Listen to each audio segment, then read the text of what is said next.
2x2 ruby blouse pieces ఉంటాయి కదా, so లేదు అంటే బార్డర్ రాకుండా అండ్ పైపింగ్ కూడా వేయకూడదు అని చెప్తారు కదా ప్లెయిన్ బ్లౌజ్ పీసెస్కి. సో అలాంటి బ్లౌజ్ పీసెస్కి హ్యాండ్స్కి హెమ్మింగ్ పట్టి ఎలా పెట్టాలో బిగినర్స్కి కూడా అర్థమయ్యే విధంగా చూద్దాం. హ్యాండ్స్ ఫోల్డింగ్ వేసుకుంటాం కదా 4 లేయర్స్ లాగా, సో అలా ఫోల్డింగ్ వేసుకున్నాక కింద నుంచి 1 ఇంచ్ తీసుకోండి టేప్ పెట్టేసి. సో 1 ఇంచ్ తీసుకున్నాక స్కేల్ పెట్టి లైన్ డ్రా చేయండి.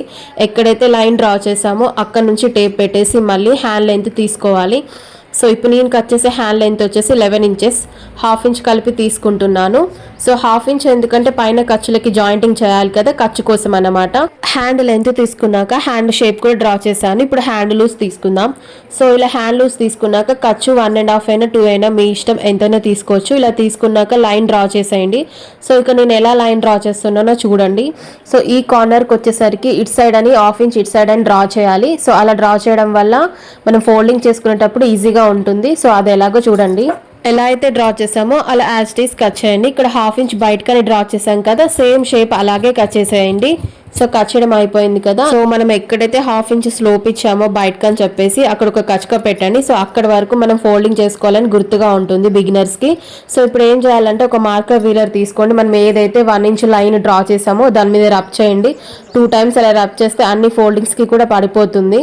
సో ఇలా రబ్ చేయడం అయిపోయాక దీన్ని ఎలా స్టిచ్ చేసుకోవాలని చెప్తాను. ఎక్స్ట్రా అతుకులు వస్తాయి కదా, అతుకులు కూడా వేసేసుకున్నాక కింద 1 ఇంచ్ తీసుకున్నాం కదా, సో ఆ 1 ఇంచ్ లో హాఫ్ ఇంచ్ ఫోల్డింగ్ చేసి స్టిచ్ వేస్తూ వెళ్ళండి.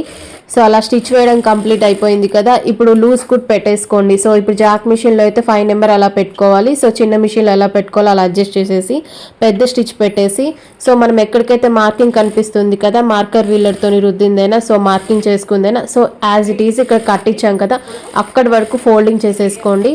సో అంతే, దాని మీద ఒక లూజ్ స్టిచ్ వేసేసేయండి. సో నేను కచ్కా పెట్టమన్నది అండ్ రబ్ చేయమన్నది హ్యాండ్ లెంత్ పర్ఫెక్ట్గా వచ్చేస్తుంది. సో మార్కింగ్స్ అన్ని కనిపిస్తాయి కదా ఎక్కడి వరకు ఫోల్డింగ్ చేయాలి అండ్ ఆ కచ్కా పెట్టుకున్న వరకు ఫోల్డింగ్ చేయాలని చెప్పేసి. సో హ్యాండ్ లెంత్ ఏది కూడా హాఫ్ ఇంచ్ తక్కువ అవ్వడం ఎక్కువ అవ్వడం అనేది ఉండదు. సో మనం లూజ్ స్టిచ్ వేసుకున్నాం కదా అదంతా హెమ్మింగ్ చేసేయాలి. సో పంపకం చేసేయాలి. చేసేసాక ఆ లూజ్ స్టిచ్ అనేది లాగేస్తే ఈజీగా వచ్చేస్తుంది.